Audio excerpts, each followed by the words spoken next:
با درود بینندگان عزیز، شما برنامه خبری رادیو ازودی رو مستقیما تماشا دارید. من شعله گلخوجه هستم در استودیو همراهتون. در 15 دقیقه برنامه امروز یکم ایول اطراف این موضوع صحبت خواهیم داشت. در روز اول مухокимаи دادگاهی کشتاری یک جوان ماشین شو در دوشنبه دلیل‌های نفی صدا دادند. شاهد گپ زد که دو کس بودن، شما من دیدم شما را اعتراض دیدم گفته. گرفتن علمی پدر گبنودارو از پسر نزدیکان عبیدالله رازق باوری دارند که بازداشت فرزند او با هدف فشار آوردن به پدر زندانیش است. و حزب را تروریستی بخواند که برادر من اسرارالدین رازقوف از این کار دست کشید. و بعد بیماری کووید 19 در ولایت ختلون بیمارخانه ها به کار معمولی خود برمیگردند. و از روز 1 ایول ما شعبه های ساحه جراحی رو به کار سر میکنیم. اما شروع میکنیم از موضوع دیگر. وزارت کارهای خارجه تاجیکستان میگوید در یک هفته اخیر صدها شهروند بند مانده کشور طریق پروازهای غیر نقشه‌ای از روسیه به دوشنبه آورده شدند. در 3 پرواز شرکت‌های هواپیمایی توجیک ایر و سومون ایر از مسکو و قزان و نوسیبیرسک 642 تاجیکستانی به وطن انتقال یافتند. در عین زمان ده‌ها تن از زادگان تاجیکستان در مرز قزاقستان و ازبکستان درماندند و از مقامات طلب کمک بازگشت به وطن را دارند. سازمان جهانی مهاجرت در هماهنگی با مقامات توجیک هفته قبل مهاجران را از گذرگاه مرزی ژیبک ژولی آورده بودند، اما در این مدت باز گروهی بزرگ مهاجران جمع شدند. همکارم عبدالله شورف این موضوع رو پیگیری داشت و حالا با ما در استودیو قرار دارد. سلام عبدالله. خب قبلا درباره بازگردانیدن چند گروه مهاجران از همین گذرگاه خبر داده بودیم، تبریک گفتیم. ظاهرا موج مسافران کم نمی شود، پس بگو که حالا وضعیت اونجا چگونه است؟ سلام شالو. عین زمان در نزد گذرگاه ژیبک ژولی نزدیک 1000 نفر شهروندان تاجیکستان جمع آمدند. طور چندی از مهاجران از نزد گذرگاه در تماس‌های تلفنی گفتند بیش از 600 نفر دیروز به اینجا آمدند. به گفته آنها سفارت تاجیکستان در قزاقستان آنها را در المعطا به چند اتوبوس سوار کرده و قرار بود آنها را تا به تاجیکستان برسانند. ایلهام بوبیف یکی از مسافران گفت در 7 اتوبوس آنها را به اینجا آوردند. از ساعت 12 شب این جانب منتظرند، اما درباره سفر آینده آنها خبری نیست. اما سفارت تاجیکستان در قزاقستان این ادعای مهاجران را رد کرد و گفت اتوبوس ها نه از المعطا بلکه از قلمرو ازبکستان تشکیل کرده می شوند. مهاجران میگویند وقتی آنها اینجا رسیدند علاکه حدود 300 نفر شهروندان دیگری تاجیکستان روزها باز منتظر گذشتن مرز و رسیدن به تاجیکستان بودند. در چند پارچه نواری که مهاجران فرستادند دیده می شود که آنها در شرایط ناگوار قرار دارند و در روی زمین به قسم زیر شیپنگ خوابند. عبدالله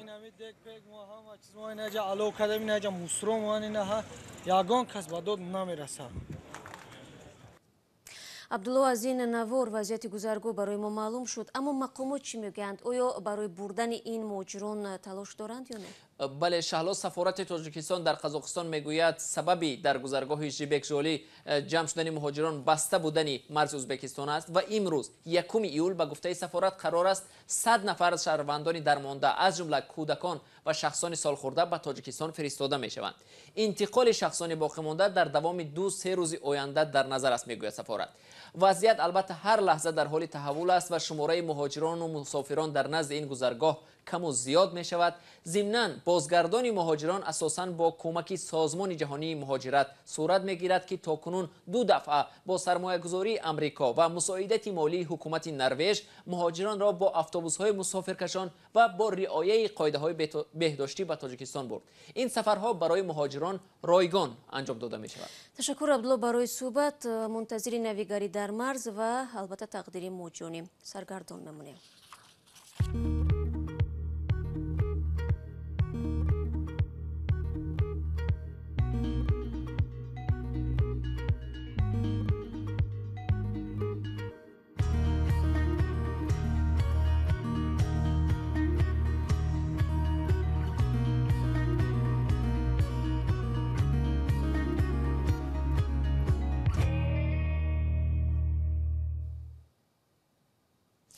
додгоҳи дар Душанбе ба муҳокимаи парвандаи пардохт ки чанд моҳи пеш баҳсоро дар ҷомеаи Тоҷикистон ба бор овард.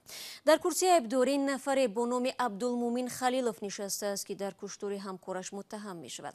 ҷониби ҷабрдида мегӯяд, агар онҳо дурустии натиҷаи ташхиси тиббиву додгоҳиро зери суол намебурданд, эҳтимолан ин мурофиат доир намешуд. Бароди Юсуфӣ гузориш медиҳад. додгоҳи ноҳияи Шоҳмансур баррасии парвандаи ҷиноӣ дар баробари Абдулмумин Халилов, сокини ноҳияи Рӯдакиро оғоз кардааст. Баҳодур Исозода, додраси ин парвандаи ҷиноӣ дар суҳбат ба Озодӣ гуфт, Абдулмумин Халилов дар қатли ҳамкораш Диловаршоҳ Шомиров, сокини 27-солаи шаҳри Душанбе айбдор мешавад. рӯзи аввали ҷаласаи додгоҳ бо пурсиши шоҳидон анҷом шудааст. ман боварӣ дорам ки суд ҷазоша метиҳад, чунки бачама киштан охе. Не ки и як кас несту ки се касан. қатъи бачаи ман се кас. шоҳид гап зад ки ду кас буден шумо. ман дидум шуморо, айтреза дидум гуфта. таги хонаи ҳаваи шоҳид амикор шида. айбдоршаванда Абдулмумин Халилов бо марҳум Диловаршоҳ Шомиров дар як нуқтаи шустушӯи мошинҳо дар ноҳияи Шоҳмансури шаҳри Душанбе кор мекарданд. акси ҷасади Диловаршоҳ дар як роҳрави наздики корхонаи насоҷии пойтахт дар шабакаҳои иҷтимоӣ пайдо шуд.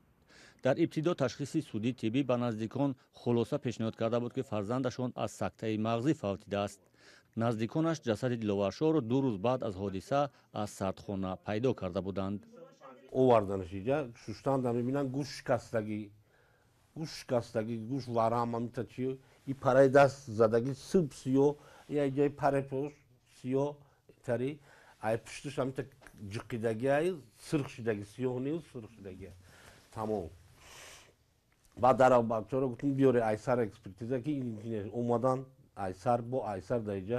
раёсати умури дохилаи шаҳри Душанбе он замон хабар дода буд ки Абдулмумин Халилов бо Диловаршоҳ Шомиров шоми 22 март муноқиша карданд ки дар натиҷа Абдулмумин бо як зарби мушт Диловаршоҳро ба замин афтондааст ки дар натиҷа Диловаршоҳ ҳалок шудааст. Абдулмумин Халилов бо ҷурми куштор бар асоси моддаи 104 қисми 1 кодекси ҷиноии ҷумҳурии Тоҷикистон айбдор мешавад. ба гуфтаи Баҳодур Исозода, додраси ин парванда, ин ҷурм ба гурӯҳи ҷиноятҳои махсусан вазнин шомил мешавад ва дар сурати тасдиқи ҷурм дар додгоҳ айбдоршаванда аз 8 то 15 сол зиндонӣ хоҳад шуд.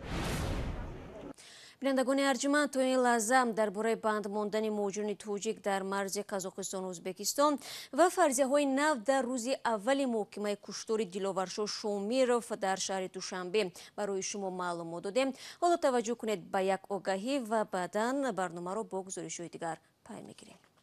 салом, агар хату хабар мехоҳед мо дорем. навиди бомдодӣ, сархати хабарҳо, ахбори Тоҷикистон ва ҷаҳон, гузоришҳо ва таҳлилҳо.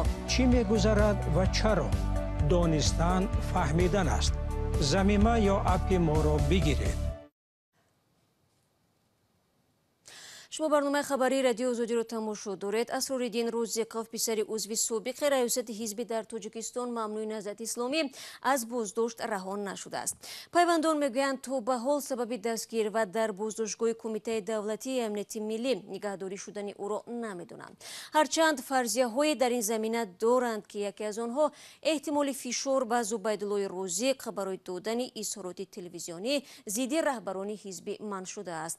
гузориши телевизиони настоящее времяро дар ин мавзӯъ марзи тақдим мекунад. наздикони Асрориддин Розиқов иддао доранд ки ӯро 5 рӯз пеш дар роҳ ба кор маъмурони амниятии Тоҷикистон боздошт карданд. Асрориддини 38-сола писари Зубайдуллоҳи Розиқ, узви собиқи раёсати ҳизби дар Тоҷикистон мамнӯи наҳзати исломӣ ки ҳоло дар зиндон аст, дар бозори Корвони шаҳри Душанбе ба фурӯши либосҳои кӯдакона машғул будааст.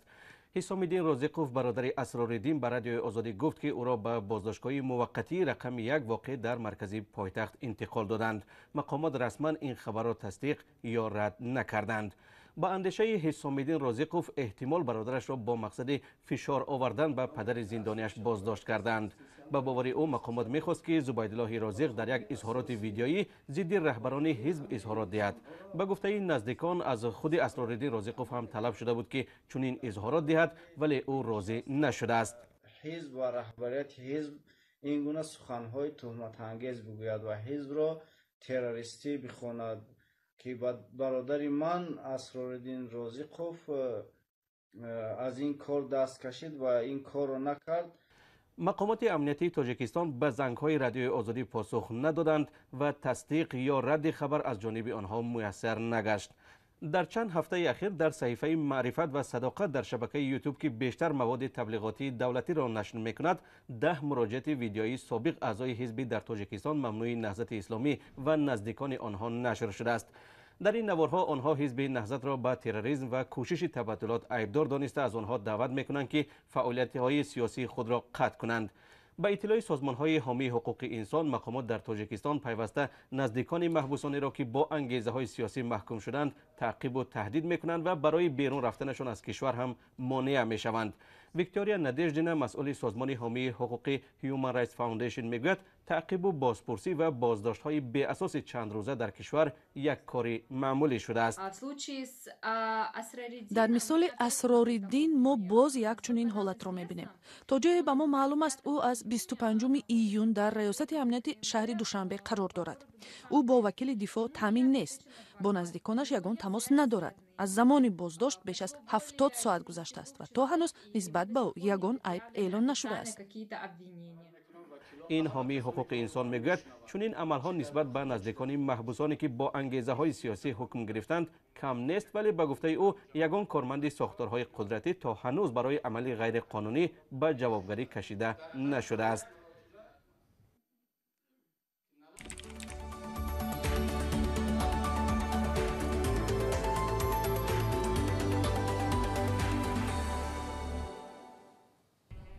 روز 30 ایون در شهر پراگ در یک مراسم رمزی خداحافظی با کرونا ویروس دایر شد. در پل تاریخی کارلوف در بالای رود ولتا و میز 500 متر آراسته شد و هر خواهشمند می توانست غذای آورده همراه با دیگران تناول کند. شاهدان چوره‌بینی دیروزه میگویند از زمان جاری شدن محدودیت‌های مربوط با کرونا ویروس در ماه مارت سال روان پل کارلوف که مکان دوست داشته ساکنان پراگ و سیاحان میباشد این گونه سرودم نبوده است. به گفته تشکیل کنندگان ضیافت دست جمعی شهادت آن است که مردم دیگر از بیماری کووید 19 نمیترسند و نمیخواهند گوشه‌نشینی کنند. ابتدای ماه مارت چخیا با هدف جلوگیری از پاندمیای کرونا ویروس چاره‌های شدید کارانتینی جوری نموده بود. تا آخر ماه ایون در این کشور که 10,700,000 اهالی دارد نزدیک 12,000 نفر گرفتار بیماری کووید 19 شده، 349 نفر به هلاکت رسید. همین گونه تاجیکستان محدودیت‌های وابسته به پیشگیری از گسترش کووید 19 را مرحله به مرحله بکار می‌کند. از جمله در جنوب کشور شفاخانه‌ها به کار معمولی خود برمیگردند. هرچند انتقادهای هم به گوش می‌رسد که مقامات تاجیکستان در کاهش محدودیت‌ها سراسیمه شدند. امردین علیم و آرزوی کریم موضوع را ادامه می‌دهند. مسئولان ریاست تندرستی ختلان میگویند بیمارخانه‌ها به کار معمولی خود برگشتند. حالا در این ولایت 44 نفر بیماران کووید 19 باقی مانده است. این نهاد نگفت که باقی مانده بیماران در کجا بستری‌اند. در بحث اول ما شعبه‌های امراض کودکانه رو، شعبه‌های امراض درونه رو و شعبه نجات رو به کار درآوردیم و از روز 1 ایول ما شعبه‌های ساحه جراحی رو به کار سر می‌کنیم. حدود 3 ماه در این بیمارخانه برای بیماران بسته بود و گرفتاران کووید 19 اینجا معالجه می شدند. مسئولان تندرستی میگویند در ختلان رسما 337 نفر گرفتار کرونا ویروس شده، 10 نفرشان از این بیماری فوتیدند. اما امور غیر رسمی و نوشته ساکنان در شبکه‌های اجتماعی درباره مرگ پیوندانشان از این بیماری به مراتب زیاد است. مقامات میگویند در این مدت بیشتر از 190 نفر از التهاب شش فوتیدند. در بین 25 شهر نوعی که ما در ولایت داریم نوعی هستند که علاقه در بیمارخانه‌ها بستری نیستند، لیکن در خانه‌ها با مقدار کم باشد بیمارها با گرفتار التهاب شش دارند. طبق اطلاع رسمی تا 29 ایون در تاجیکستان 5900 نفر گرفتار کرونا ویروس شده، 52 نفر فوتیده است. اما یک تحقیقات رادیوی آزادی نشان می‌دهد که شماره واقعی فوتیدگان از کووید 19 در تاجیکستان بیشتر از این بوده می‌تواند. بینندگان عزیز، برنامه امروز اخبار آزادی رو در همین ثانیه ها به پایان میرسونیم و فراموش نکنید که فردا صبح بر وقت همراه شما رو من در نوید بامدادی با خبرهای تازه منتظرم. تا فردا خود را احتیاط کنید و خدا نگهدارت.